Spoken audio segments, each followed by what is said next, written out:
Good afternoon, everyone, and thank you for joining us today. We are excited to welcome you to our latest webinar on dealer exit planning.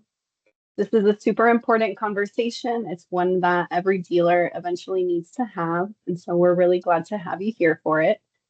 For those of you who may be new to us, Rosenfield and Company, we are a CPA firm. We specialize in serving automotive dealerships. And beyond our traditional accounting services, we also serve as trusted advisors, helping dealers navigate everything from operational challenges to long-term planning.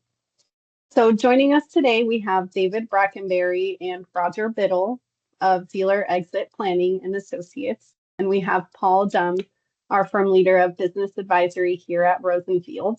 And as always, our session is going to be moderated by Alysha Webb, which I'm sure a few of you are familiar with her. And before we get started, I want to remind you guys this is a live session and I'm encouraging you guys to please ask questions throughout the session. You can use the Q&A chat feature. And with that, I'll go ahead and hand it off to Alysha. So in our little discussion yesterday, just to prepare for the webinar, I learned a lot from Roger and David, and I cover this area a lot for publications. So I think that we're all going to learn a lot. They're looking at sort of the intersection of family, ownership, and business. And again, I thought their approach was really useful, and I learned a lot. So I look forward to hearing their presentation and also to y'all's questions around it, because I always learn a lot from those questions too. So without further ado, take it away, David and Roger. Thank you, Alysha. And thank you for everyone for attending. I have been working with the owners of car dealerships for quite almost 40 years. And I have decided, and I thought I'd ask Roger to join us today, because as we are beginning to talk about the transfer of business, I am also in the process of transferring my business to Roger. So Roger has been with me for, I believe, well over 10 years, and has learned quite a bit and has his own vast experience. So we're looking forward to this day, and I'm looking forward to working with Paul. Paul and I have had the opportunity to work together, and we're currently working together again this week. So with that, we can get to the slides. Catherine, that'd be great. Thank you. Sure. Yeah, the best place to start here, that I think there are no two plans alike. Every situation is different. Every business is different. Every car dealership is different. Every family is different.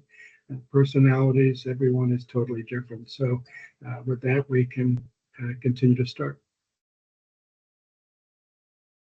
I think what we're going to cover today is how we're going to address the family fairness issue and the challenges it's created when you have multi-generational dealerships. We're going to talk about valuations and how they work in today's situation. We're going to be talking about the estate tax considerations and what today's high worth dealership values mean for certain people. And I think finally, and most importantly as well, is when a plan begins and is gone through and to end, it can't be done by just one person. There has to be a collaboration of people, so the dealer is well represented. So we'll go to the next slide, Catherine. Our firm, what we have done is we have partnered with a group out of Denver, Colorado called Business Enterprise, and what we use is a 7-step process from start to finish. And we believe by going through this process from the very beginning to the end, we can develop what we would call a successful exit. Next slide, Catherine. In talking to dealers over my lifetime, what we have found, and we did a survey a few years ago, we found that almost every dealer wants to exit their business, and for some reason, everyone thinks it's 10 years. It's one of those things that every time we ask a dealer, goes, oh, in about 10 years. A lot of them want to stop working. 81% of them want to stop working, move away from the dealership at some point in time, and possibly do other things. But the one most important thing here is that everyone will exit their business.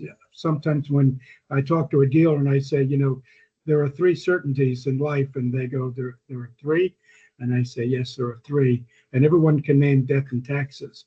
But the other certainty is you will exit your business, whether planned or unplanned. It's what you do now, and as you move forward, to make sure that all that you have worked for and the things that are most important to you are protected. Next slide, Cathy. So what are dealers thinking about when are they going to start doing this? And we put a few down here.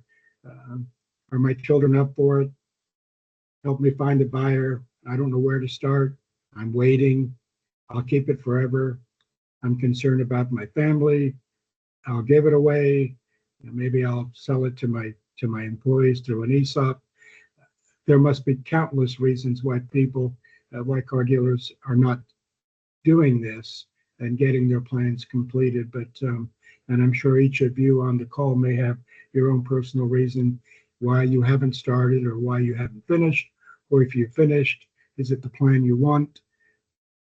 So this is again, there are countless reasons why, but we just highlighted these just to start the conversation. Next slide, Catherine. So this is our 7-step process. We believe that if someone goes through this process, we can come to what we would call a successful exit. So phase 1 is timing. When do you want to leave the dealership? What are your long-term financial goals? This is something that I would like to spend a little bit of time on. When we begin to sit down and talk to a car dealer, we basically break our conversation into what we call the 3 domains: family, business, and ownership. And each of these domains need a voice to be heard, and they also have their own personal identity. For example, families, I would say, are identified by emotion. Your business is identified by profitability, and your ownership is identified by control. And so it's important that when we understand what these domains are saying, that then we can begin to develop a plan that reflects not only your family, your business, and your ownership.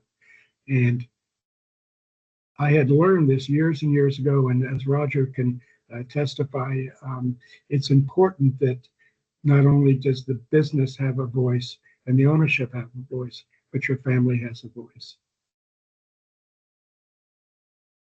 And then the next obvious thing is, are you going to transfer this business to someone inside the business, or is it going to be an outside sale? And David, one thing, I was on mute. I was going to add to the 3 domains. Go ahead. One thing that we find often is there's been a lot of things that have occurred and a lot of planning from different advisors and in different aspects and for right reasons. But that intersection of where family, business, and ownership meet, that's where the missed pieces come into play. That's where somebody hasn't asked the right questions. And sometimes it's a very simple question, to be honest. But that's the pain point of the car dealer, is how do these 3 manage harmoniously, but also independently? Because again, those are 3 very different voices, as David mentioned. But the pain point and really real critical piece comes into play, which is where we find is our forte and our niche is that intersection. It's bringing all those pieces together and all those respective advisors and trusted partners that a business has and that owner has. But how do we really harmonize all 3 of those into one? So I just wanted to bring that, where that intersection meets is really a key piece of the overall planning process. Well said, Roger. Thank you. Once we have really clarified the objectives of the dealer and as it relates to his family, his business and ownership, and we understand a timeline for him, and for this conversation, we're going to assume that this will be a transfer to an insider, whether to a family member or a key employee. Step 2 in this process is determining values. And so with that said, Paul, which is his specialty, Paul, why don't you begin to talk about the values? Sure. Yeah, there's 3 bullet points there, benchmark valuation, cash flow projection, and current personal assets. And that all ties together with the overall plan. Why would you want to do a benchmark valuation at the start of this process? It's because that, for one thing, it would establish a neutral basis for any conversations, of family issues and things like that. So it's not, the father or the majority controlling owner of the business saying this is worth this much, and then we can divide up the family assets based on that value. There's a neutral third party coming up with a value that generally would potentially minimize or avoid any conflicts that people might have related to that value determination. And the other thing is to identify potential issues or problems that there might be. Maybe the business isn't worth what they think it's worth. So then you can start the process of, how do we make it worth more or whatever, that kind of thing. And cash flow projection, that's all kind of baked into the valuation process. We do a lot of cash flow analysis, projecting cash flows to determine values of businesses for all kinds of reasons, and not just dealerships, but really at the end of the day, when you're talking about it, cash is king. What's the value of this business? It's, I guess, other than some intangible values that the family has held this business for so long, et cetera, et cetera, et cetera. But if you're looking at it in a cold, calculated way, the value of the business is the economic benefits it's going to bring to whoever has an ownership interest in that business, and that's generally cash flow. And then current personal assets that's kind of, a lot of dealerships or a lot of dealers, if you look at a personal financial statement for them, the biggest asset they have, and it may be the only asset of any significant magnitude, is their ownership interest in the dealership.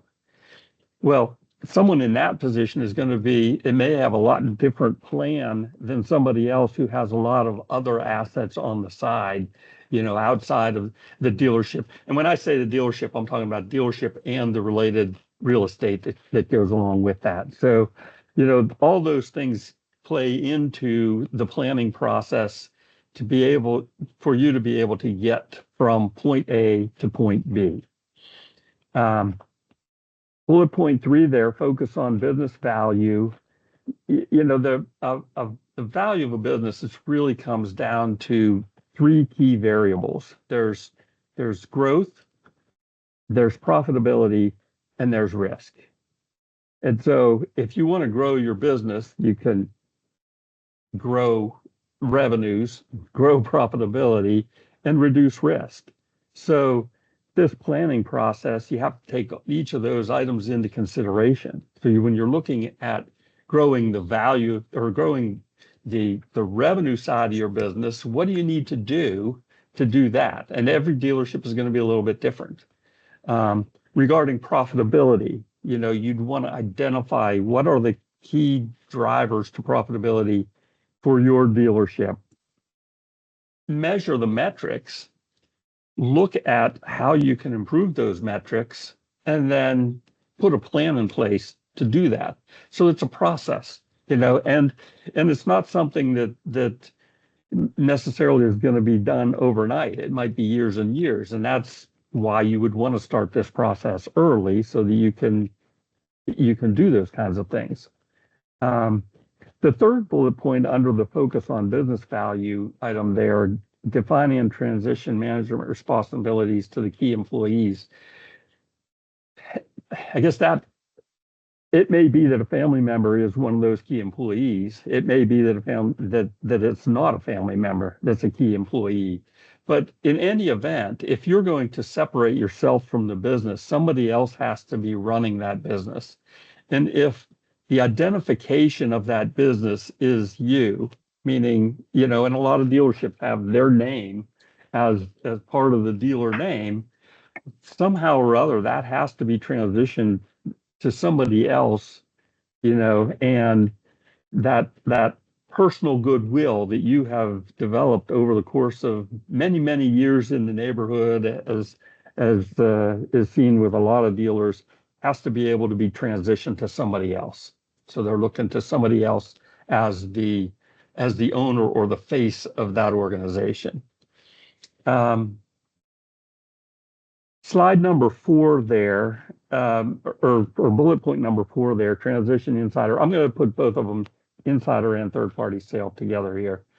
But when you're talking about transitioning to an insider, there's a couple of different vehicles you can use there, and it depends on what your goals and objectives are, which again goes back, we keep going back to the beginning. What do you want to get out of this, Mr. Dealer? If you want to transition it to your children or other family members, how are you going to do that? Are you going to do it by gift? Are you going to do it by a sale? And we'll talk, I think, in a couple of more slides later on, is the issues that come up with those. But at its highest level, if you gift it away, you're giving away part of your ownership. That's giving away part of your cash flow potential out of that business, because distributions will go to somebody else that has that ownership interest. And, so you have to balance that out with your need for cash going forward. So it may mean that you work in the business or act as a consultant or whatever, but all those things have to be discussed. Selling the business, you're removing yourself from the equation. You're removing yourself from the ongoing cash flow from the business, but your cash flow may come in another way, either through financing of the transaction or a continued role with the organization, which oftentimes is required. You might have an earnout associated with a sale, depending on who the buyer is.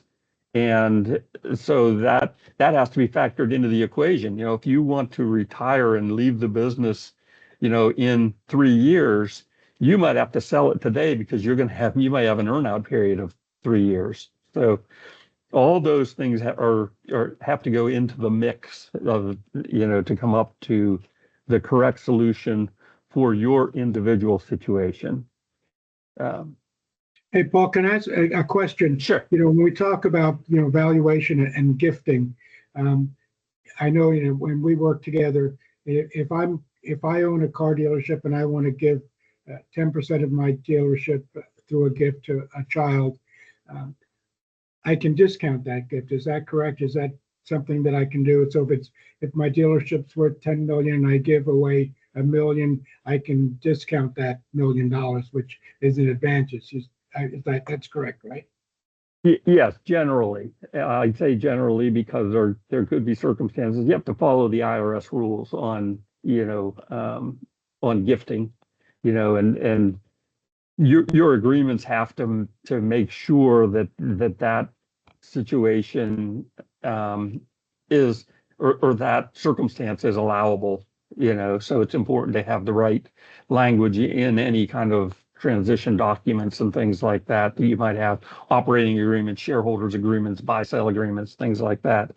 But generally, if you're talking about, gifting away a minority interest in the dealership, on its face, on a fair market valuation, you would be able to take minority or discounts for control or minority discount and marketability, because in a fair market value scenario, let's say a 10% owner they can't unilaterally go out and sell, or they don't have control to be able to force a sale of the business. And then they don't have, that interest is less marketable to a third party, a hypothetical third party that might be looking to buy that interest because of the control issues and because it's not like a stock that's held in a public company where you can just go out to a broker and say, sell my 10% interest in this. So long answer. That's the long answer. The short answer is generally yes. Good. Thanks, Paul.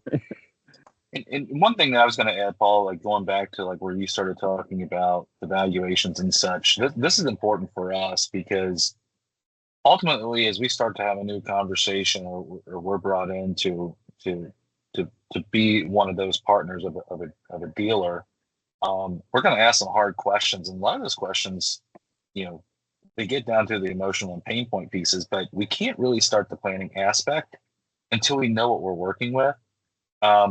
Yes, we're going to kind of quarterback and kind of put it all together, but oftentimes what we find is many dealers think their overall worth is X, and it's usually greater, which really changes the dynamic quite a bit, especially as we transition and move from each step. And it's not to say these steps follow exactly. Sometimes we may have to jump around a little bit depending on the situation, but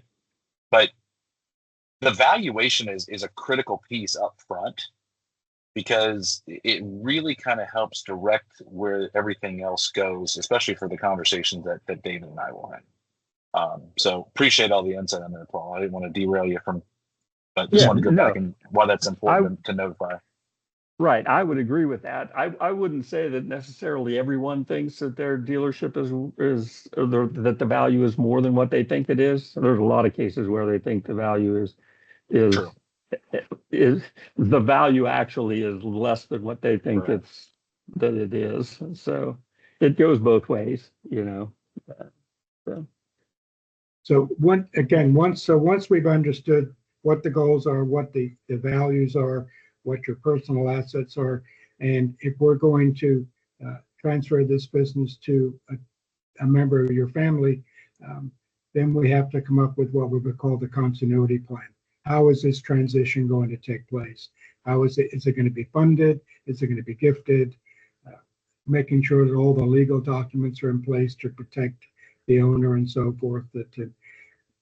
And then develop what we call the business continuity instructions, which is really a dealer sitting down and outlining everything that he has accomplished, where everything is, what the documents are, if there's insurance, where the insurance policies are, who are the advisors, who are the key people that need to be, kept in the dealership, and all those kinds of things. It's probably about a 30-page document that we prepare for the dealer and his family, so everyone knows exactly what's going to take place as far as this transition. And then finally, you have to come up with the overall estate plan, avoiding estate taxes, making sure that your assets are going in the way that you want them to the people you want, and to make sure that you're protecting your generational wealth. So this is our process from where we start from obtaining objectives, going through and understanding the values, making sure, and again, in coordination with people like Paul, making sure that we're growing the business, we're minimizing taxes, and then obviously to develop the continuity plan, and then ultimately the estate plan. Can we go to the next slide, Catherine? Thank you. So what are the real questions here that you may want to ask yourself? And I think we would start with, are your key people incentivized? If you leave, will they stay? What is the process where these people feel part of the dealership and are incentivized to stay? As Paul said, as you walk away from your dealership, are these key people, able to grow the business without you? Since you've been here and I always liken car dealers to the captain of a ship. They're steering the big boat, and everyone else is doing the other work. And once you begin to step aside, are these people incentivized and are they committed to continue to grow the business and make it profitable? We've talked about, what the value is. Often, Paul, why don't you talk about what we call the enterprise value? That is something I think that is obviously different than the asset value. Well, I guess it's a matter of semantics. When you're talking about asset values, or you're talking about maybe the values of the individual components of the business, like the real estate and whatnot. You're talking about enterprise value. You're talking about the, what is the value of the economic benefits that the dealership generates, and that's generally cash flow again.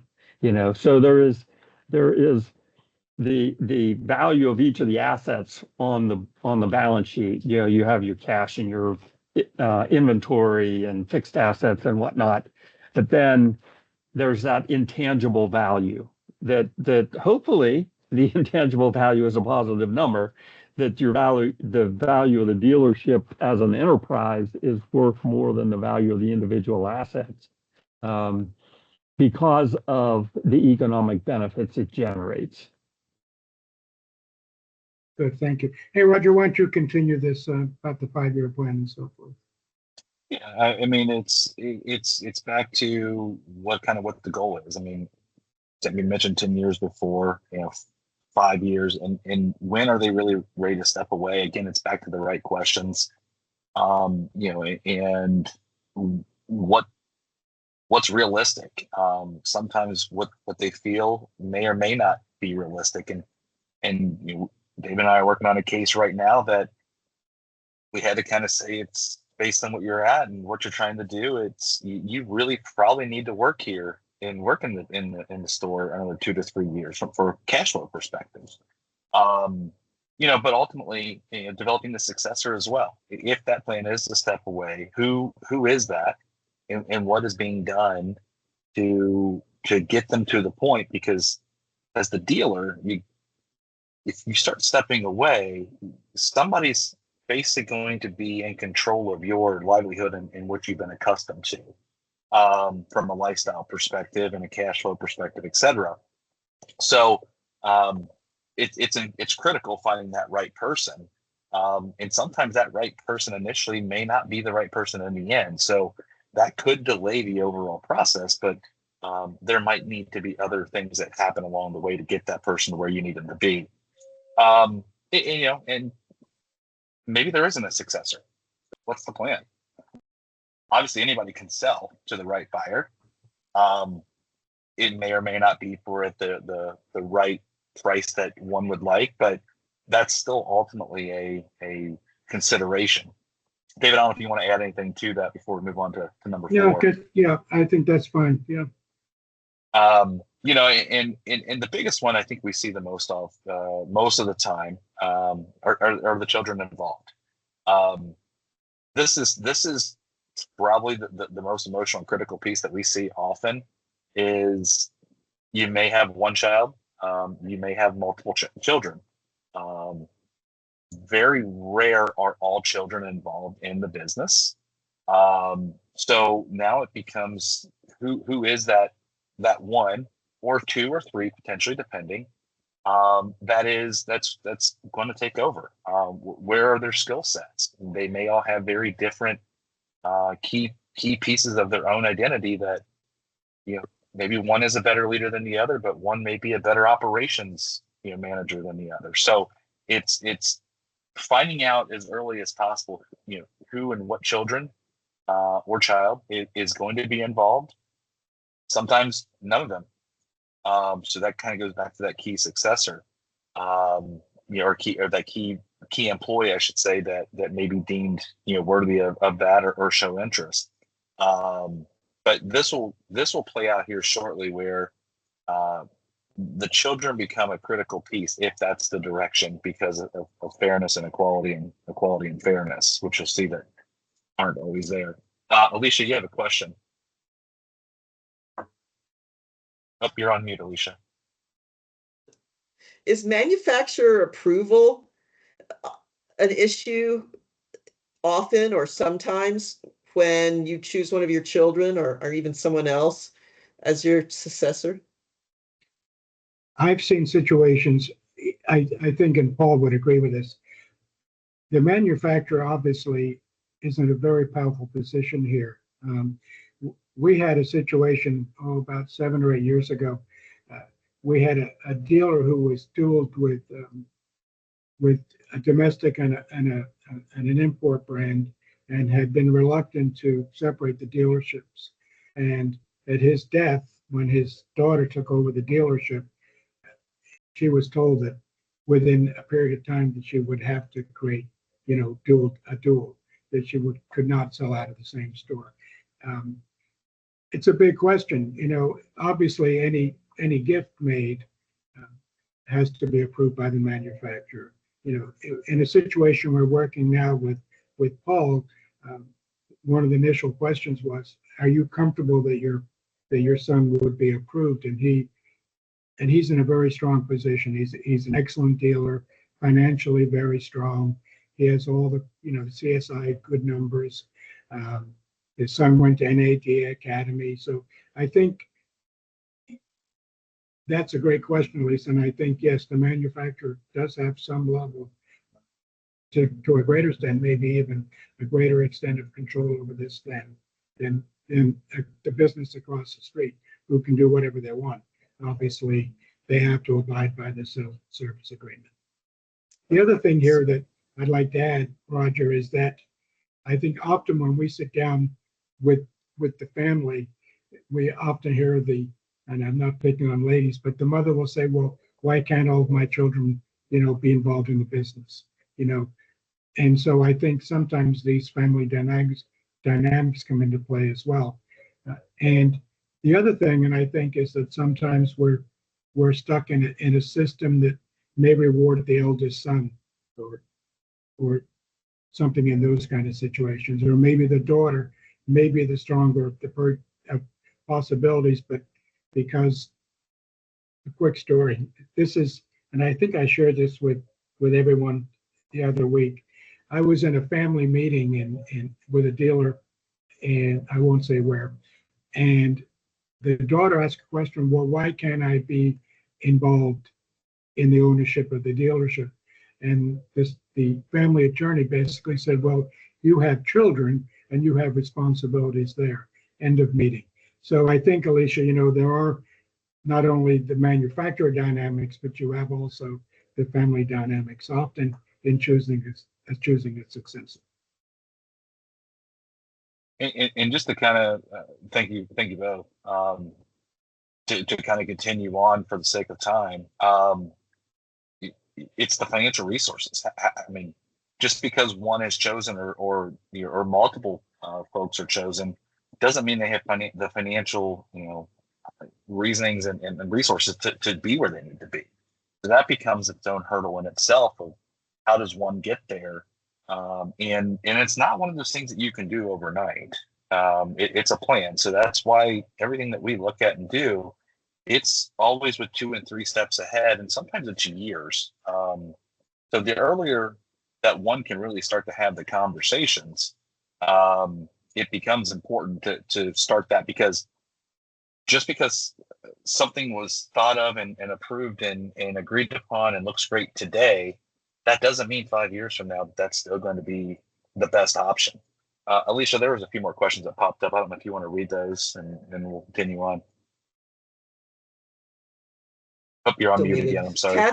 Cathy can see those. So Perfect. Yes. So I missed a question from Casey for Paul, which was regarding the previous slide on risk. So he asked, you touched on 2 things to grow value and mentioned reduce risk. Could you provide an example of key areas of risk reduction that benefit the value?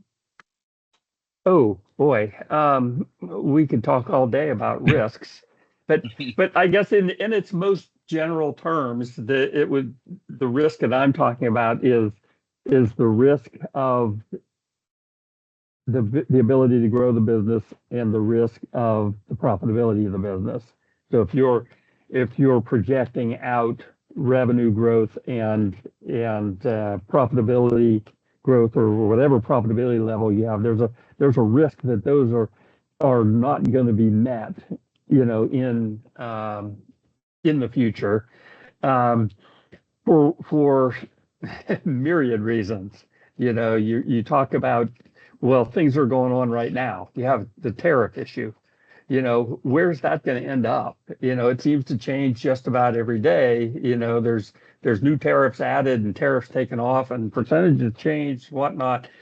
So when the dust all settles, where's that going to be? So that's a risk, and everybody that's in a situation where they're looking at buying the business from you and is looking at those risks and saying, well, what level of risk am I willing to take on?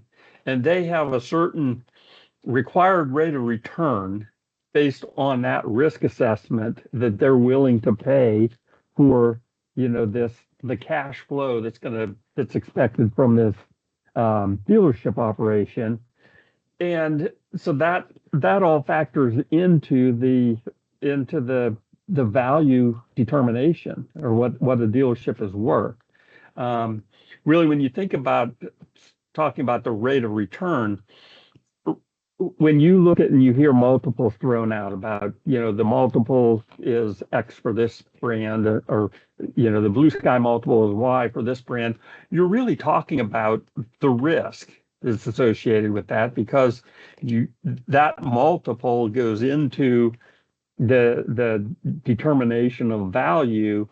If you turn that multiple around to a percentage, that's essentially a rate of return calculate, or a rate of return, for that particular brand or whatever, So, and that, I guess that brings up another important point is, you see these multiples thrown around as this brand trades at between this and this multiple of blue sky, et cetera, et cetera. You have to take those with a grain of salt, because for every one that's above that range, there's one that's below that range to get to the numbers that are in that range. So your dealership may be at the high end of the scale and somebody else's might be at the low end of the scale.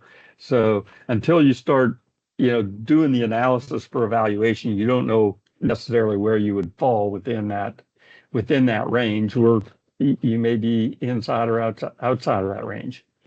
So hopefully that answered the question. I don't know. I mean, to get into all the risks the dealership faces, it's we could talk for much more time than we have here today. That'll be next month, Paul. Yeah.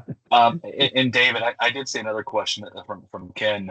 Maybe you'll take this one. Discussing the impact of a right of first refusal by the manufacturer, which I think is a good one. You want to take that one? Well, obviously, the manufacturer, it does have the right of first refusal. Again, I think what we're trying to do here, though, is to really ascertain how healthy the dealership is, and are there really, issues that would prevent, a transfer to be made possible. I think from my perspective, anytime you get into the legal aspects of all of this, I think you're better off, again, bringing in, as we are in this situation, we're working with Paul and this firm, we have the corporate attorney, we have the state attorney, we have the CPA, and our group. And so I think all those types of things I need to be addressed, in a legal way. So I'd just leave it at that. Perfect. Finally here, I think is, what happens if you're not here?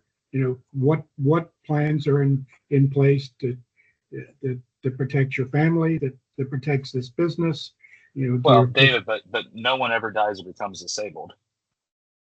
Yeah. Right. Well, I mean, but again, I think I'm being a little facetious there, because that's often what we hear is they're going to live forever and they're never going to become disabled. But this is a critical piece here to talk about, because, like you said, as we said to begin here. with, everyone's going to exit their business, whether planned or unplanned. That's right.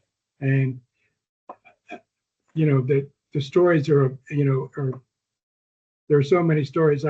I had a dealer a number of years ago, and he was telling me that one of his closest friends, another dealer just on the other side of town, had passed away. And I said, "Are you thinking about buying that store?" And he said, "Maybe in a year." So what happens? I mean, if you don't know what's going to happen, if you don't wake up tomorrow morning, that is a major problem. Do you have a plan? Do you know if your family's secure? Do you have a continuity plan? You know, will your employees stay? These are all things that if you did not wake up tomorrow morning, what would happen? And I think that, you know, when we do our planning, what we call the catastrophe plan, we begin to look at that immediately. In this case that you mentioned, Roger, that we're working with, we're concerned that if the dealer died, that his partners really may not even have the ability to purchase his shares. So all of those things come into play. So I think we're getting low on time. Cathy, can we go to the next slide? I was going to say, Cathy, if we can go to the next slide. Thank you. Yeah, no problem. We still got 20 minutes. Okay. Perfect. So Yeah, go ahead, David. I'll start with the first one, insider dilemma. So your children don't have any money. I was talking to Paul about this a little while ago. We're working with a third generation dealership, and I looked at the numbers when, and I'm going to use different names. When Bill bought his dad, he, over a period of 10 years, he gave his dad $850,000 for the dealership, not for the real estate, but for the dealership. If we ran those numbers today, and Bill's son were to buy the dealership, his payment for the first year would be almost identical to the payment that his dad made 30 some years ago. And we all realize that things grow in value. As Paul said, you know, the home I bought years ago is worth a lot more than it was when I bought it. So, you know, one of the major problems that we see is that the numbers are large, and the children really don't have the capital to make that purchase. So what is created here is a process whereby multiple platforms can be used to make sure that this business is transferred in an econ best way. So when you do number two, Roger. Yeah, I mean, it's like most business owners, regardless of what it is, it's usually first or second generation, and hopefully that, you know, the plan is that one of the children or all the children, you know, are going to continue with that. But as things have changed, I mean, we all probably know somebody that sometimes the child or children just they have no interest in whatever that business may be, and that happens in the car dealership world as well. So then, kind of, you know, are they committed to that? Just because you kind of have deemed that one or two individuals, that doesn't mean that that's what they want. I mean, we see that often. Sometimes they become attorneys, sometimes they become doctors, sometimes they become, you know, construction. We actually have one that kind of did that. It just has a better take on construction and handy type stuff, and that's kind of their role within the dealership. So again, it's having these questions and having these conversations, asking the questions that who are the right people to make sure that those challenges are met. You know, and then the long-term financial security. I kind of mentioned it before. As that successor comes into play, they bear a big responsibility. That responsibility is to continue growing, you know, that store or stores, for the greater good of their predecessor, which is usually their parents, their father or their mother, depending. And that's a big burden, because they've, again, been accustomed to a lifestyle that they have worked their lives for, and their success, the parent's success or the predecessor's success, is dependent upon that new successor growing and being profitable.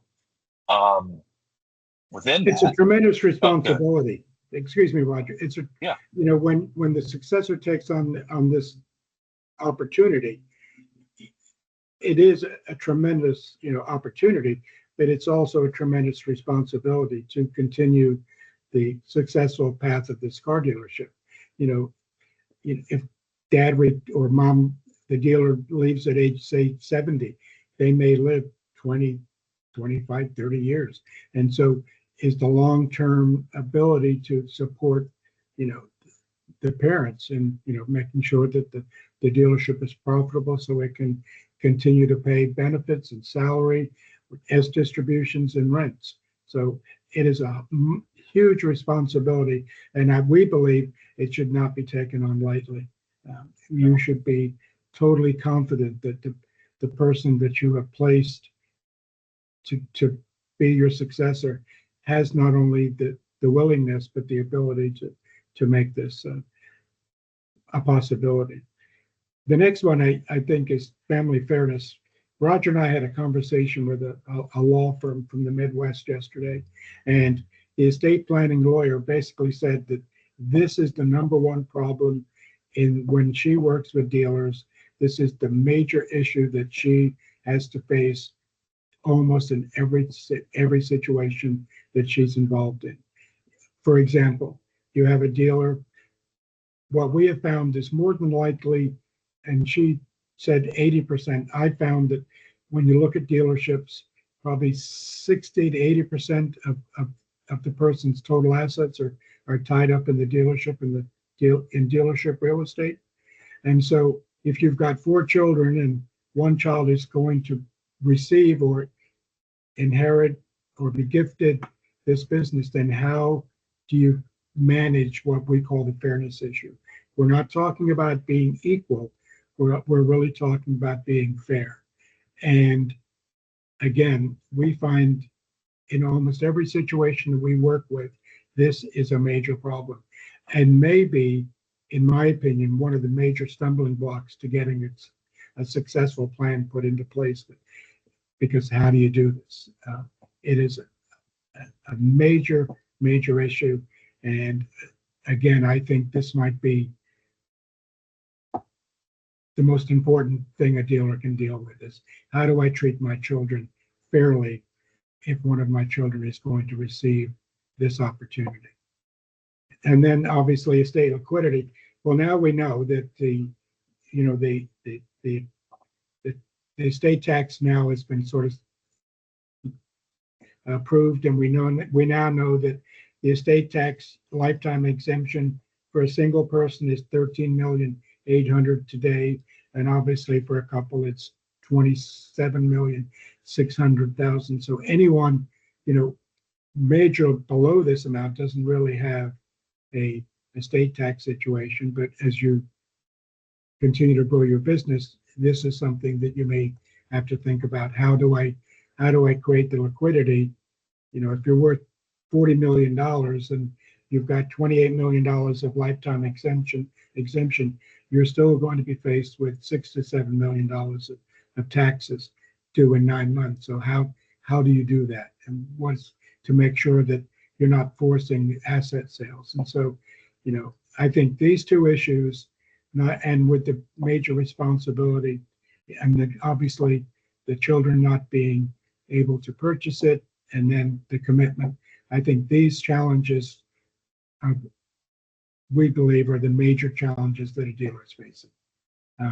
Obviously, the benefits are substantial. To see your children continue what you or your father has built, I believe, is life-changing, I would think.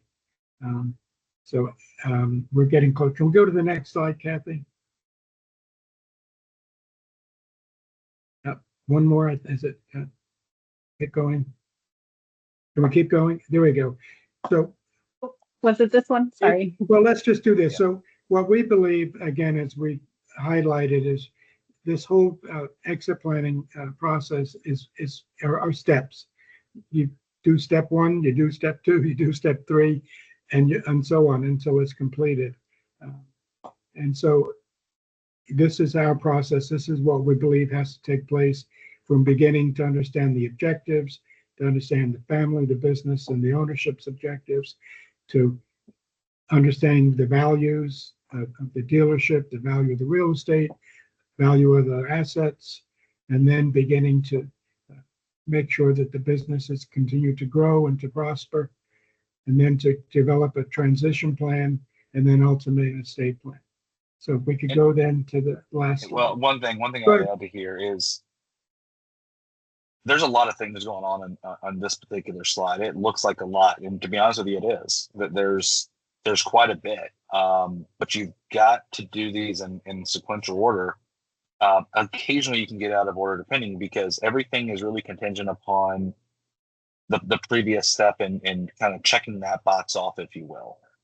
As we mentioned before, that business value is important right up front, because that kind of dictates kind of what those questions are and what those next steps look like, and et cetera. Because otherwise you're really working on hypotheticals all the way through. So it's a time commitment. That doesn't mean we do all this in day one. It's impossible. You can't do it in day one.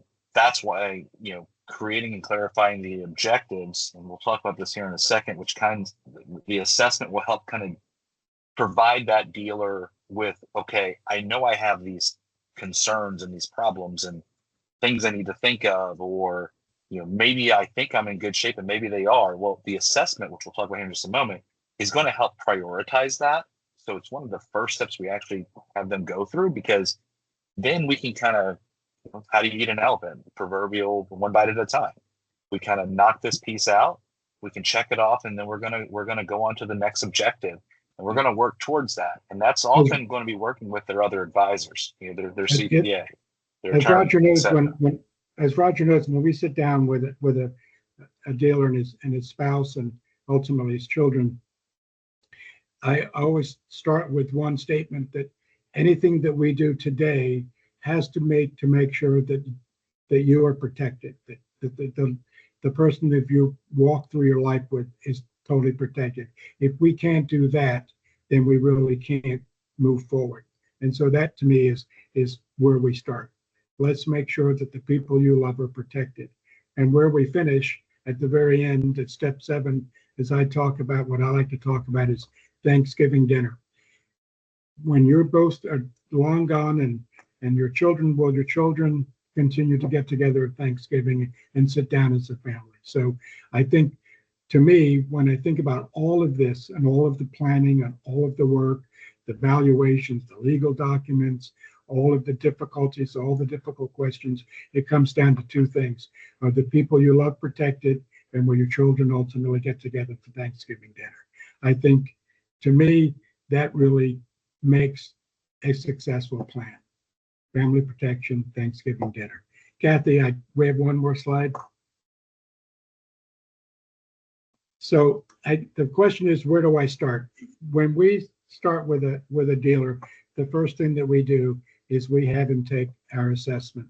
And this assessment breaks down all the categories that are listed here. And it basically is intuitive. So as you answer the questions, it directs you in a path that's based on the previous question. It's just not a boilerplate process that you click buttons. And once this assessment is completed by you, you receive a report along with this really lovely graph on all of these different issues. And so what it does, in my mind, it helps you clarify what those things that you're concerned about. Is it your family? Is it cash flow? Is it growing the business? Is it key man intention? Is it estate planning? Is it financial planning, asset protection? All of these things. And so this is a way to start. And Roger, can you explain how this works and how people can use it? So obviously you can visit our website. It's in our resources tab, but just for convenience purposes, since those who register will have this, the exit planning assessment, it's a hyperlink that'll take you directly to the assessment as well as the logo to the left. So those are already hyperlinked if you're viewing this and you want to see what that looks like. But yeah, so Dave mentioned it takes about 15 to 20 minutes. I think it's important for anyone who's going to take it that you've got to go into it and be honest with yourself. I mean, it's only as good as if you're honest with the assessment. At that point, will generate, what are the top things that are most important to you based on how you answered. And because of the reflexive questioning that's built into the assessment, it's going to take you down a path of how you answer the previous question to what your next question may be. We use this as a starting point, as we have our initial conversations. Is this correct? Most of the time it is. Occasionally, they may realize, not as much, because after we were talking, I didn't realize this, or I didn't realize we could do that, or I understand this is more important. But it gives the dealer a good baseline to say, you know what, I thought I felt comfortable with what I've done thus far. This kind of gave me some clarification as to, yes, I did, or I thought I was okay with this particular piece of the business, but I answered the questions and it's saying that I probably need to address those. So again, it's an evolving assessment. It's an evolving tool. It's not a one-time do it and forget it. We at least, at minimum, request. Thank you, Casey. We at least have them do this once a year, because as we mentioned earlier, things change so dramatically. Nothing's static in life. So it's a dynamic tool, but every 6 months, if they want to take it once a month just because, they're more than happy to do so. It's really for them to get a good gauge on where things are. And we help, we use that to help drive how our conversations will go and kind of put that priority list in play. I know some people are starting to drop, but for time, Catherine, Alysha, any questions? Yes, please. You're on mute. Alysha, again. you're muted. So I have a question. Where does either a broker or an investment bank, depending on who you're dealing with and how they want to label themselves, come into this process? So like, when would I approach the Presidio Group or Hagen Associates or something like that if I decide what I want to do is sell? Is this something I do only if I want to transfer it to a family member or somebody else? Like, where does a broker come into this equation? Well, I mean, I think it's the goals and objectives up front. I mean, if we're not a broker to sell and buy, but we have our relationships that we can bring the right folks. I mean, we're the advisors to help bring all this to the table. But ultimately, if somebody wants to sell, then yeah, I mean, there's resources and groups out there that can help drive some of that. What I would say too, on top of that, Roger, is I think if we would have a dealer that is thinking about selling, I would first make sure that his CPA firm was knowledgeable in regard to these things, like Ken and Paul's firm is, that you need to be represented by people who understand the car business. I think you would agree with that. Paul, I mean, would you agree with that? I think it's a unique business that requires unique information. Oh yeah, for sure. Yep. And we can sit here and give you examples upon examples of generalist. We've seen legal documents that don't address the unique needs that a manufacturer puts on a dealer. Well, it's kind of like you go to your primary care physician if you got a cold, but if they find something else, where are you going? They're going to send you to a specialist. And that holds true in any form of business, in my opinion, but really specifically in the car business. Like, we only work with car dealers. That's it. Rosenfield and Company, Paul, Ken, like a great focus in that space. You know it very well. The attorneys that we work with, we're specifically targeting and work only with attorneys that understand the uniqueness of car dealerships, because at the end of the day, David has said many, many times, there's nothing special at the end of the day about an attorney, a CPA, a doctor, or whoever. All the information is out there. It's who's willing to dig deeper and who's willing to get really into the weeds on how all these things work. That's where one really gets their worth. From a legal perspective, all attorneys are attorneys. All CPAs are CPAs. It's where those specialties lie and understanding the unique circumstances that fall in between those.